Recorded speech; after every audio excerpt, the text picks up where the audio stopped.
ได้จบกับไทยสาวนางอายอยากไปหาน้องบ่ไปแล้วทางไปให้พอน้องเสียดเอาน้ำคาแค่ดีผู้ดี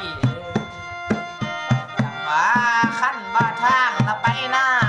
แม่น้องเสียดเอาน้ำแดงอายอยากไปบ่แพ้แล้วทางอายนั่นก็มีอาลีได้ผู้ฟังเหลือใจพี่ชายดีเป็นยังบ่ยินนี่มันลืมมันสิ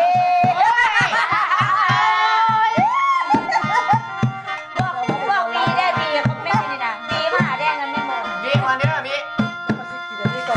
สาวนางสาวนางคิดกินข้าวละมือเรานั่งกันอยู่ห้องแม่น้อผู้ดีจังว่าคิดแต่ข้าวละมือเว้านั่งกันอยู่ห้องให้นั่นเด้ผู้ดีสองมือจับพากันให้บายเสื่องแม่พากันจมนั่นน้อผู้งามน้อย้อนพ่อแม่น้องบ่พ่อแม่น้องบ่พร้อมส่งเฮาได้ประหารกันเหลือใจหมอลำดีเหลือใจหมอลำดีเฮ้ยเฮ้ยเฮ้ยเฮ้ย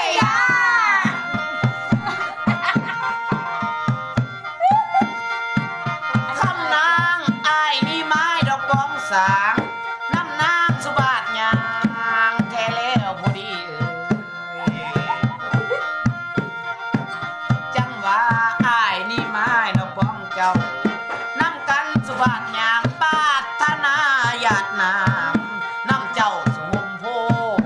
บ่ปาถนาไผแล้วกะลีได้ผู้งามมือ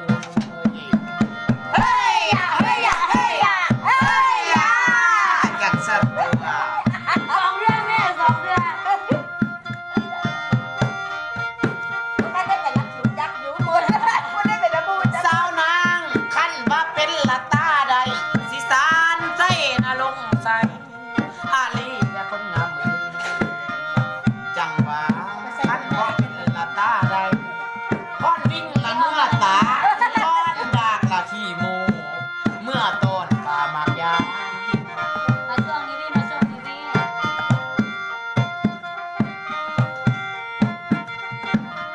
คำนางบ่ได้น้องนอศาสตร์นี้น้ำเอาดอศาสตร์ใหม่ขั้นบ่ได้ดอศาสตร์หน้าสิไม้ซองศาสตร์สิมาเฮ้ยไม่ทันเลยเฮ้ยสาวนางบ่ได้ศาสตร์สิมาแล้วอ้ายไปอ้ายบ่เกิด